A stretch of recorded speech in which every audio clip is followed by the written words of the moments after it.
Shri Venkateswara gold తాకట్టులో ఉన్న మీ బంగారాన్ని విడిపించి కొనబడును.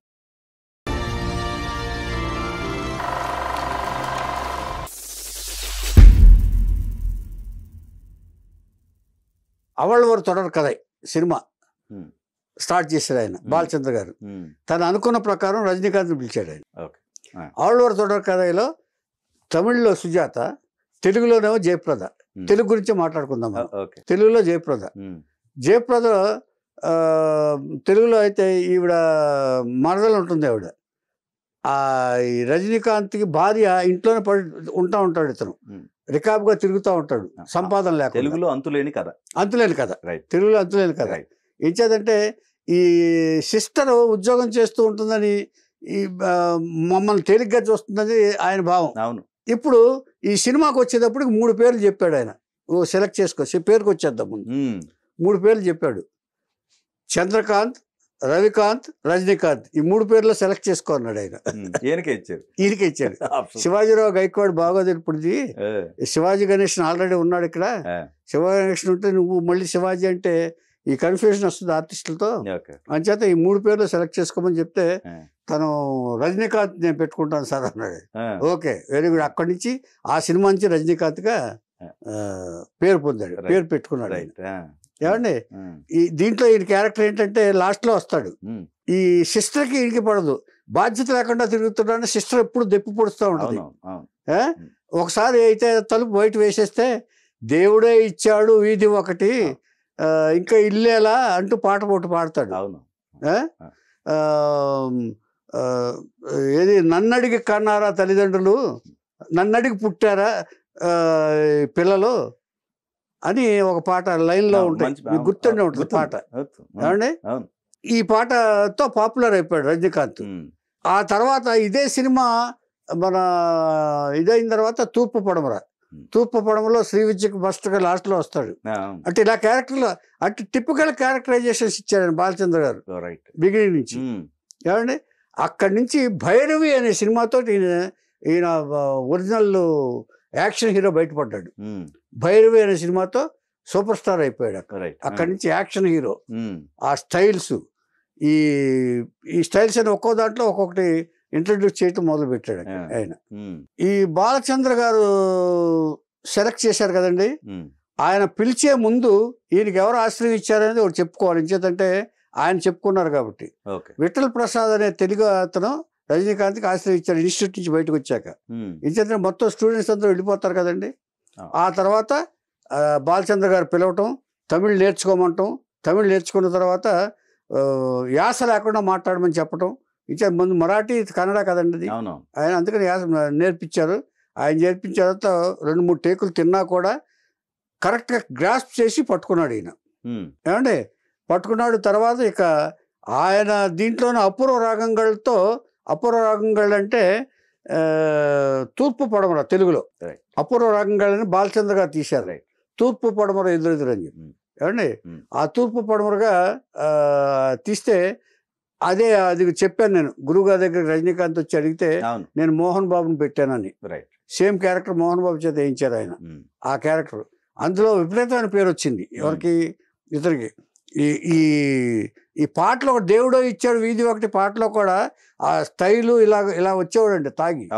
ఏమండి, అది వచ్చినప్పుడు చాలా విపరీతమైన క్లాప్స్ రజనీకాంత్ గారి ఎక్స్ప్రెషన్కి. ఏమండి, ఇది అయిన తర్వాత ఇప్పుడు ఇక అందరి దృష్టి ఈయన మీద పడింది. భైరవి అనే సినిమా వచ్చింది. అప్పుడు భైరవితో యాక్షన్ హీరో అయ్యాడు. భారతీరాజా బుక్ చేశాడు 16 ఏళ్ల వయసులో.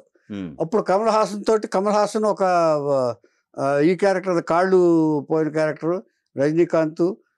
ఈ తర్వాత ఈ కాంబినేషన్లో బాగా 16 ఏళ్ల వయసు బాగా హిట్ అయింది. హిట్ అయిన తర్వాత ఇక వరుసనే సినిమాలు రావటం మొదలుపెట్టింది.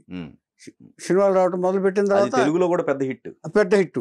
ఈయన తర్వాత ఒక ఇన్సిడెంట్ తోటి ఇప్పుడు ఇది ముగిస్తాను నేను.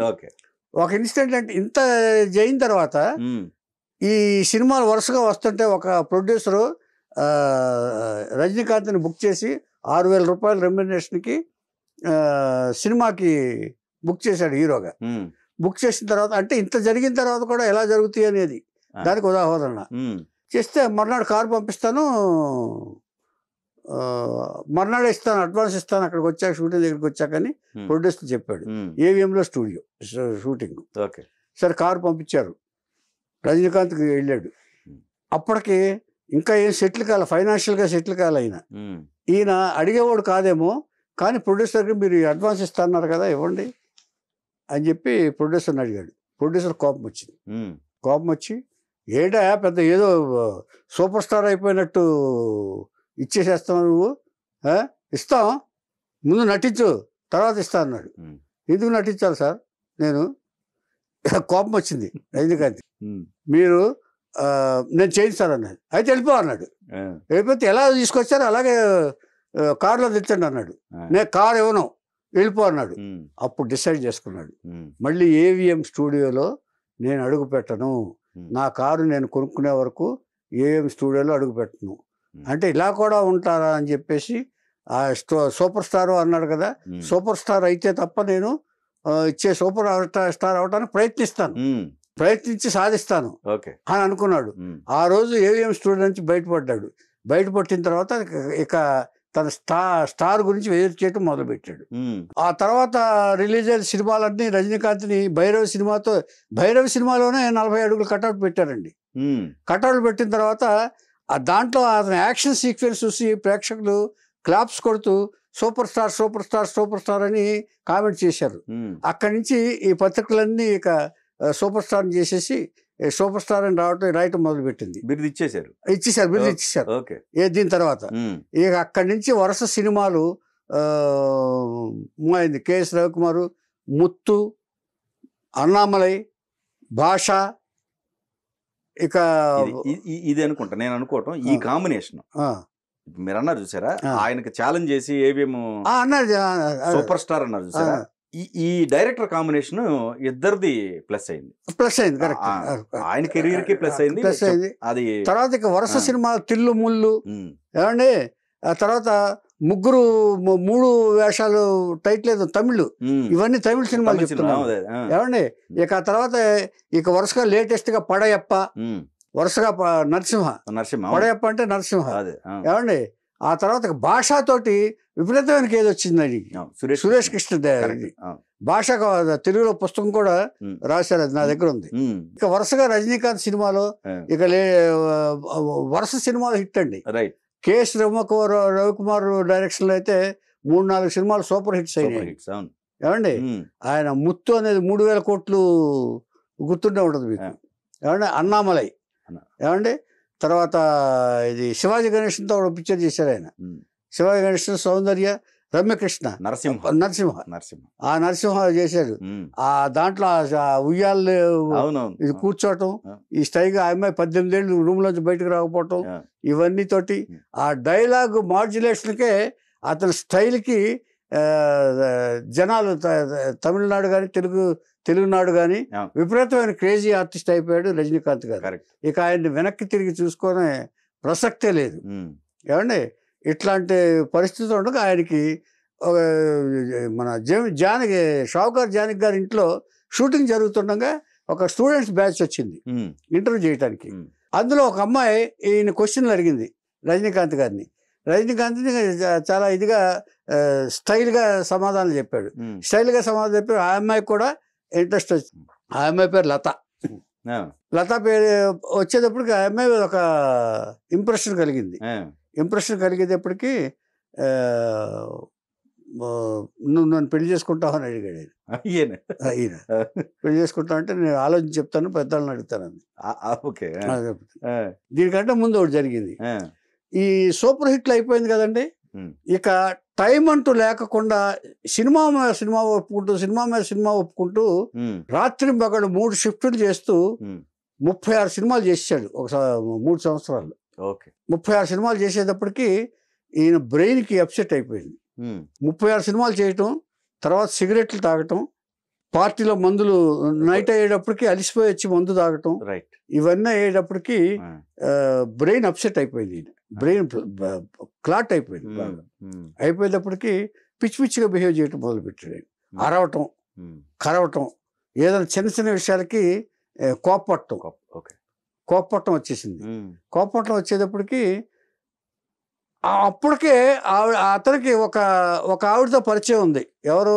పెద్ద ఆవిడగా ఇతన్ని రజనీకాంత్ని ఒక పిల్లాడిగా చూసే ఒక ఆవిడతో పరిచయం ఉంది. అది ఈ ఈ మెడ్రాస్ వచ్చిన తర్వాత ఆవిడతో పరిచయం ఉంది. అప్పుడప్పుడు మాట్లాడుతూ ఉంటారు అంతే, అంతవరకే. అమ్మలాగా చూస్తాడు అతన్ని రజనీకాంత్ గారు, అమ్మలాగా ట్రీట్ చేస్తాడు ఆయన్ని. ఆయన బాబు అంటూ ఆవిడ పలకరిస్తూ ఉండేది. ఆవిడ ఒక క్రిస్టియన్ ఆవిడ. ఈ రజనీకాంత్ అప్పుడు ఏం చేశారంటే పిచ్చి పిచ్చిగా అరవటం, కారు వదిలేసి సైకిల్ మీద వెళ్ళటం, సైకిల్ మీద ఏవిఎం దాకా వెళ్ళిపోయాడు. విపరీతమైన ప్రవర్తనతో ఉండేవాడు ఆయన. ఈ అప్సెట్ అయ్యారు చాలా మంది, ఇలా జరుగుతున్నాడు. మళ్ళీ ఆ యాక్షన్ చెప్పించి చేసేవాడు, కానీ బ్రెయిన్ ఏదో స్టడీగా ఉండేది కాదు, స్థిరంగా ఉండేది కాదు. నేను చూశాను ఒకసారి సైకిల్ మీద వెళ్ళటం. ఇలా ఉంటుంటే ఇక లాభం లేదని చెప్పి దీనికి ముందండి ఇది ఏమండి చేస్తుంటే హాస్పిటల్లో చేర్పించారు. చూస్తారు కదా అందరూ, సత్యనారాయణ గారు వాళ్ళ అన్నలు కూడా మెడ్రాస్ వచ్చారు. ఏమండి వచ్చినప్పుడు హాస్పిటల్లో చేర్పించిన తర్వాత తల్లిని కరవనిచ్చారు ఎక్కువ. అంటే తల్లి ఆ లాస్ట్లో చూసింది కదా, 9 ఏళ్ల వయసులో బాగా పిల్లకి అన్నం పెట్టలేకపోతాను తండ్రితో మాట్లాడడం ఇవన్నీ గుర్తున్నాయి. అన్నం వాడిని అసలు పోషణ సరిగ్గా చేయలేకపోతున్నాం అని తండ్రితో పోట్లాడటం ఇవన్నీ గుర్తొచ్చినాయి అతనికి. తల్లి తను ఎంత బాగా అన్నం కోసం పరిగెత్తడం, అన్నం తినడానికి టైం లేకపోవటం. అంటే కాదు, ఆ ప్రొడ్యూసర్ చేసిన అవమానం వల్ల విపరీతమైన సినిమాలు చేశాడు. అది కూడా ఒక కారణం. నేను ఇచ్చేయాలంటే ఒక సూపర్ స్టార్ గా వెలగాలంటే ఎక్కువ సినిమాలు చేయాలి అనే కాన్సెప్ట్ లో ఉండిపోయాడు ఆయన. అయిన తర్వాత అప్పుడు ఆవిడ వచ్చింది, ఆవిడ క్రిస్టియన్ ఆవిడ అన్నానే, ఆవిడ వచ్చింది, నేను చూసుకుంటాను అని చెప్పేసి ఆ 3 నెలలు ఒక హాస్పిటల్లోనే ఉండి రజనీకాంత్ని బయటికి తీసుకొచ్చేసింది దాని నుంచి. నాయనా నువ్వు ఒక బాధ్యత గల వ్యక్తి, నువ్వు ఇలా ఉండకూడదు అంచేత చాలా కామ్గా కూల్గా ఆలోచించు, నువ్వు ఎంతమంది నీ మీద ఆధారపడి ఉన్నారు, నువ్వు ఒక్కసారి నీ తల్లి నీ గురించి ఎంత బాధపడేది ఒకసారి ఆలోచించు, అలాగే నేను కూడా బాధపడుతున్నాను, నువ్వు ఇలాంటి ఆలోచన పెట్టుకోబాకు, నీకేం కాదని చెప్పేసి సపరీలు చేసి అతన్ని కన్సోల్ చేసి సపరీలు చేసింది బయటకు వచ్చాడు. బయటకు వచ్చిన తర్వాత ఇక మామూలుగా సినిమాలు చేయడం మొదలుపెట్టాడు. ఆ తర్వాత సావుకార్ జానకి గారి ఇంట్లో ఈ ఇంటర్వ్యూ జరిగింది. ఇంటర్వ్యూ జరిగిన తర్వాత ఇప్పుడు సెటిల్ అయిపోయాడు ఈయన కాము. నేను ఇదివరకు రామకృష్ణ మఠంలో చేరాడని చెప్పాను కదండి ఫస్ట్ లో. ఆ రామకృష్ణ మఠంలో ఇతనికి ఆధ్యాత్మికత పట్ల కొంచెం ఇంట్రెస్ట్ వచ్చింది. ధ్యానం, అక్కడ ధ్యానం చేయించేవాళ్ళు రామకృష్ణ పరమహంస దాంట్లో మఠంలో ధ్యానం చేయించేవాళ్ళు. ఈయనకి ఇప్పుడు హిమాలయాలకు వెళ్తున్నాడే, ఇది బేస్ అక్కడే జరిగింది రజనీకాంత్ గారికి. అంటే జీవితంలో ఎక్కడెక్కడ ఏమేమి టచ్ అయినాయో చెప్తున్నాను నేను. ఏమండి అక్కడ ఆధ్యాత్మికత అలవాటు అయిపోయింది. ఆ తర్వాత ఇక్కడి నుంచి కంపోజర్ ఆలోచించడం మొదలుపెట్టాడు ఆయన. ఒక స్టేజ్కి వచ్చేసిన తర్వాత ఈ సినిమాలన్నీ సూపర్ హిట్లు అయిపోయి సూపర్ స్టార్ అయిపోయిన తర్వాత తన మైండ్ని ఒక కంపోజ్ లెవెల్లో పెట్టుకున్నాడు ఆయన, అంతా మిథ్యలాగా. ఏమండి ఇక లతను పెళ్లి చేసుకున్న తర్వాత ఆ అమ్మాయి కూడా రజనీకాంత్ని యాక్సెప్ట్ చేసింది. యాక్సెప్ట్ చేసిన పెళ్ళి అయింది. పెళ్ళైన తర్వాత లత వల్ల కూడా, లత హైలీ ఎడ్యుకేటెడ్, లత వల్ల కూడా రజనీకాంత్ బాగుపడ్డాడు. ఎందుకంటే కంప్లీట్ చెప్పేది ఆవిడ, ఎలా ఏమిటి ఎలా ఉండాలి ఏమిటది. వచ్చిన తర్వాత వాళ్ళు బయటికి చెప్పపోయినా ఒక్కొక్కసారి చెప్పాడు ఆయన. లత వచ్చిన తర్వాత నా జీవితానికి ఒక స్టడీనెస్ ఇది వచ్చిందని, స్టేబుల్ వచ్చిందని. ఆ తర్వాత 2 ఆడపిల్లలు పుట్టారు, ఐశ్వర్య సౌందర్య అని. ఆ తర్వాత కాలంలో ఐశ్వర్య ఆవిడ మన ధనుష్ని ప్రేమించి పెళ్లి చేసుకుంది. ప్రేమించి పెళ్లి చేసుకున్న తర్వాత రజనీకాంత్ యాక్సెప్ట్ చేశాడు. పెళ్ళి అనేది ఎవరికైనా ఇష్టం, యాక్సెప్ట్ చేశాడు. యాక్సెప్ట్ చేసిన తర్వాత కొంతకాలం తర్వాత వాళ్ళిద్దరి మధ్య ఈగో క్లాషెస్ వచ్చేసి ధనుష్ డైరెక్ట్ చేసింది కూడా విడిపోయారు. సౌందర్య కూడా టెక్నికల్గా ఏదో చేస్తూ ఎవరినో పెళ్లి చేసుకున్నారు. ఏమండి ఈయన సంపాదించిన తర్వాత నా సంపాదన నేను నాలాగా ఎవరో బాధపడకూడదని చెప్పేసి ఈయన ఒక కళ్యాణ మండపం కట్టించి దాని మీద వచ్చే ఆదాయాన్ని అంతి పేదలకి ఎవరికి వీళ్ళకి దాని అభిమానులు బాగా, అభిమాన సంఘాలు బాగా చేసేవాడు. ఏమండి రాజకీయానికి వెళ్దాం అనుకున్నాడు కానీ రాజకీయం తనకు సరిపోదు అని ఇది వచ్చింది. రాజకీయంలో ప్రయత్నం చేశారు కానీ రాజకీయం చెప్పిన తర్వాత రాను రాను ఏమైందంటే రాజకీయానికి వెళ్తే మోసం చేయాలి, అబద్ధాలు మాట్లాడాలి, తర్వాత లౌక్యం ఉండాలి. ఆ లౌక్యంగా మాట్లాడితే తను తప్పు చేసినట్టే, అంటే తన ధ్యానానికి భగ్నం కలిగినట్టే. అందుకని ప్రతి సంవత్సరం హిమాలయాలకు వెళ్ళి ఒక 15 రోజులు 20 రోజులు అక్కడ కూర్చుని ఆ ధ్యానం చేసి ఆయన మనసును ప్రశాంతపరుచుకుని వస్తాడు ఆయన. ఇది ప్రాక్టీస్. హిమాలయాలకు వెళ్ళేది బాబా ఉన్నారు కదా, దానికోసం ఆయన కోసం వెళ్తారు. అక్కడే ధ్యానం కూడా అక్కడే చేసుకొస్తారు. అలా కూర్చుంటారండి. అవునవును, కూర్చుని కొన్ని రోజులు ఎంతో చేస్తారు ఆయన. ఎన్ని రోజులు చేస్తారు ఆయన. ఆయనకి హౌస్ కూడా ఉందంట అక్కడ. అవును ఏమండి, అది చెయ్యాలంటే అది రావాలంటే చాలా చాలా మనస్సు స్థితప్రజ్ఞత కావాలండి. అది వచ్చిన తర్వాత అది రావటానికే ఆయన కృషి చేశాడు ఆయన. ఏం చేద్దంటే ఈ ప్రపంచం అంతా ఇప్పుడు ఇదంతా బొమ్మలాటేది. మనకి సినిమా పరిశ్రమలో మనకి శాశ్వతం కాదు, ఎప్పుడైనా శాశ్వతం పైన అని ఆయన ఇచ్చేసేవాడండి. ఆయన ఆలోచించేవాడండి. ఆలోచించి రాఘవేంద్ర కళ్యాణ మండపాన్ని తనకు కాదు వీళ్ళకి రాసి చేశాడు ఆయన. ఎవరికో చారిటీ వాళ్ళకి సొసైటీ రాసి చేశాడు. ఏమండి, ఆ తర్వాత ఈ సినిమాలన్నీ చేస్తూ ఉన్నా కూడా ఎంతవరకు కూడా ధర్మానికి వెళ్ళాలో అంతవరకు వెళ్ళేవాడు ఆయన. ఏమండి, ఆయనకి పద్మభూషణం పద్మవిభూషణం 2 బిరుదులు వచ్చినాయి. తర్వాత దాదాసాహెబ్ పాల్కే కూడా అవార్డు వచ్చింది. ఎక్కడ కూలీవాడు, ఎక్కడ సెంట్రల్ గవర్నమెంట్లో ఇదివాడు. ఏమండి, ఆయన అన్ని పార్టీలు ఆయన ఆహ్వానించినాయి. ఒక్కోదానికి ఒక్కోసారి సపోర్ట్ చేశాడు. కానీ ఆ తర్వాత డెసిషన్ తీసుకున్నాడు ఈయన. నాకు ఇది తర్వాత ఆయనకు ఆరోగ్యం కూడా చెడిపోయి ఒకసారి అమెరికా వెళ్ళి బాగు చేయించుకొచ్చాడు ఆయన. సో తన హెల్త్ విస్తృతంగా పర్యటించాలి, తన హెల్త్ ఇచ్చేయదు అని చెప్పేసి ఈ కూతుళ్ళ జీవితాలు సెట్ అవుతుండగా రజనీకాంత్ వాళ్ళతోటి ఫ్యామిలీతోటి హ్యాపీగా కాలం గడుపుతున్నాడు ఇప్పుడు ఆయన. చూడండి, లైఫ్లో కష్టపడితే ఎప్పుడు కూడా వృధా కాదు. అంటే కష్టం, ఆ కష్టం కూడానండి సరైన మార్గంలో కష్టపడితే కరెక్ట్ అంటేనండి. మరి దుర్మార్గాలు చేసినా వస్తాయి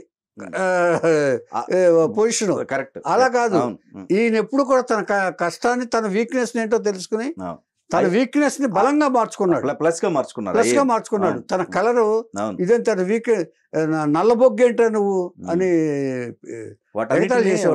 రివర్స్ చేసుకున్నారు. అందుకని అప్సెట్ అయ్యి కొన్నాళ్ళు రాంగ్ వేలో వెళ్ళాడు, రౌడీగా మారాడు. తను విమర్శిస్తుంటే వీడు చేరనివ్వకుండా పక్కన అనేవాళ్ళు అండి. అంటే అప్పుడు రౌడీలతో మారాడు, రౌడీగా మారాడు. సో అది కూడా తప్పని తర్వాత తెలుసుకున్నాడు ఆయన.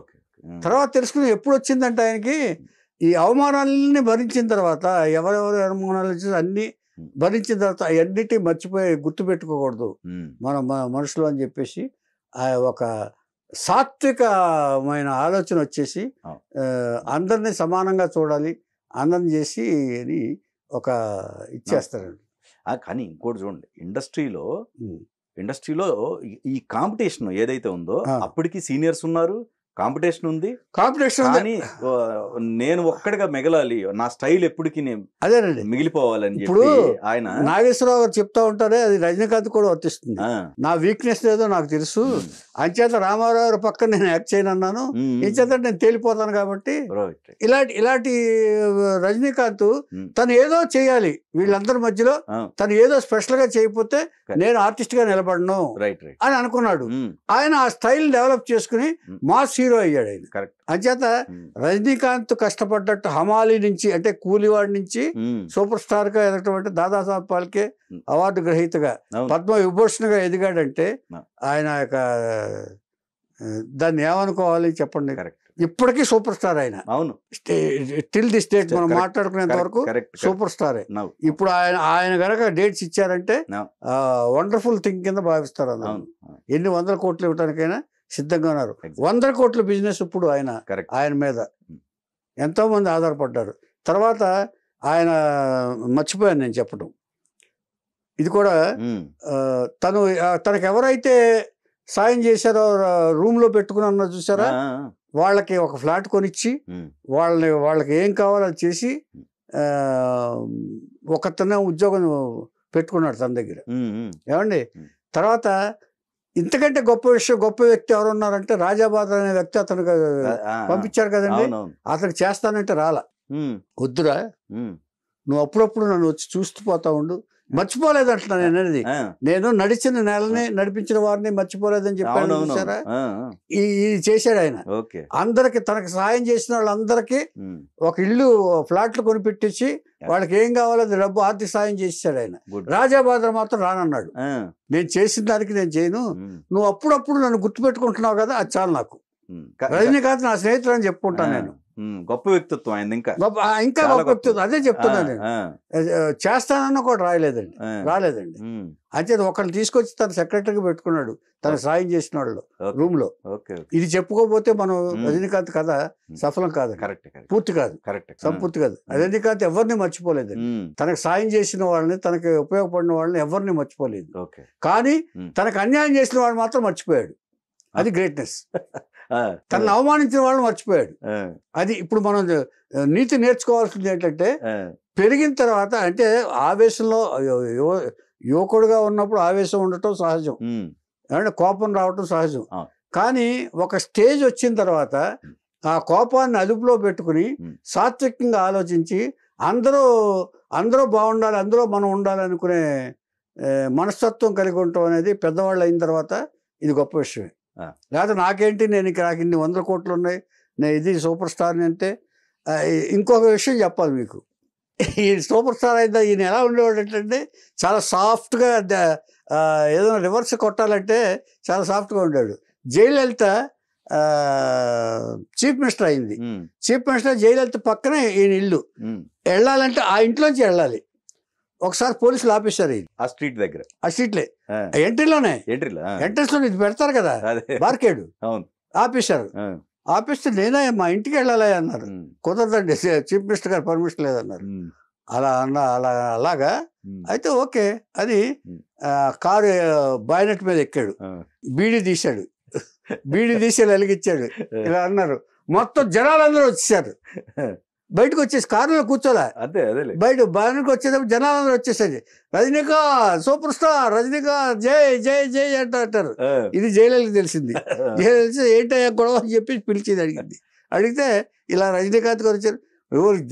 ఇందుకు వదిలేండి అతన్ని అన్నారు. కొంతకాలం వాళ్ళిద్దరి మధ్య మాట్లాడేవు. తర్వాత ఇట్లాంటి చిరిపలు చేసేవాడు ఆయన. అంటే తను ఎంత స్టార్డమ్ తెచ్చుకున్నాడు అనే దానికి ఉదాహరణ ఇది మాత్రమే. ఇంచేదంటే ఎంత ఇదైనా ఇలాంటి ఇచ్చేసేవాడు. అంటే ఏం రియాక్ట్ అవ్వాలి ఆయన, స్టేట్మెంట్ ఇవ్వాల. నన్ను లాపేశారని కానీ ఇది కానీ స్టేట్మెంట్ ఏం లేదు, సింపుల్ గా వచ్చాడు, బీడీ కాల్చాడు, పైగా సిగరెట్ కూడా కాల్చాడు. సో ఇట్లాగా రజనీకాంత్ గారి ఇది ఇలా ఉండేది అనమాట. తర్వాత తనకి సాయం చేసిన వాళ్ళకి, ఉపయోగపడిన నిర్మాతలకు కానీ నలుగురిని కలిపి ఒక సినిమా చేసి వాళ్ళకి, తన దగ్గర పనిచేసే వాళ్ళకి ఆ సినిమా చేసి ఆ లాభాలన్నీ వాళ్ళకి పంచాడు. ఆయన నష్టాలు డబ్బులు తీసుకో. ఇంకొక విషయం, ఏదైనా నష్టం వచ్చినప్పుడు ఈయన రియాక్ట్ అయ్యి డబ్బులు ఇవ్వటం, మళ్ళీ డేట్స్ ఇవ్వటం, ఎవరినో ఇబ్బందులు ఉన్నారంటే డేట్స్ ఇచ్చి డైరెక్టర్స్ కానీ బాలచంద్ర గారికి అందుకే డేట్స్ ఇచ్చాడు. ఇప్పుడు వీళ్ళందరినీ సూపర్ స్టార్ గాని ఇంకో స్టార్ అని అంటారు కదా, ఏంటంటే స్టార్ అంటే తెర మీదే కాదు, అంటే ఆ హీరోగా స్టార్ అంటే ఏంటో తెలుసండి, వ్యక్తిత్వంలో ఆకాశం అంత స్థాయిలో నిలబడాలి, వ్యక్తిత్వంలో అంత ఉన్నత స్థాయిలో, ఉచ్చ స్థాయిలో. అది ఎప్పటికైనా చెప్పుకుంటారు. అవును, మనం ఇప్పుడు ఎప్పుడో 100 సంవత్సరాలు చెప్పుకోవట్లే. అవునవును. సో అది ఎప్పుడు మిగిలిపోయిద్దండి, మంచి మిగిలిపోతుంది. అంచేత ఇప్పుడు ఈ ఎపిసోడ్స్ అన్ని మనం చెప్పుకోవడం వల్ల ఏంటి ఉపయోగం ఏంటంటే, మనకి విద్య, మనం కొన్ని నేర్చుకుంటాం, మనం ఎలా ఉండాలి, పెరిగిన కొద్దీ ఎలా ఉండాలి, అలాగే తక్కువ స్థితిలో ఉన్నప్పుడు కూడా నిరాశపడకూడదు, ఇది కూడా నేర్చుకోవాలి మనం. ఇప్పుడు పెరిగిన తర్వాత ఉండటం కాదండి, తక్కువ స్థితిలో కూడా అధైర్యపడకూడదు, మనం ఏదైనా కష్టపడితే సాధించవచ్చు అనేది కూడా ఈ మనం చెప్పుకోవటం వల్ల మనకి పాఠాలే, వినేవారికి పాఠాలే నా ఉద్దేశం. డెఫినెట్ గా. సో ఫైనల్ గా ఎపిసోడ్ క్లోజ్ అయ్యే ముందు ఆ కాయినింగ్ డైలాగ్ ఉంది చూసారా, ఏది నేల నడిచిన నేలని మర్చిపోకూడదు, నడిపించిన వారిని మర్చిపోకూడదు జీవితంలో. సూపర్, అదండి. సూపర్.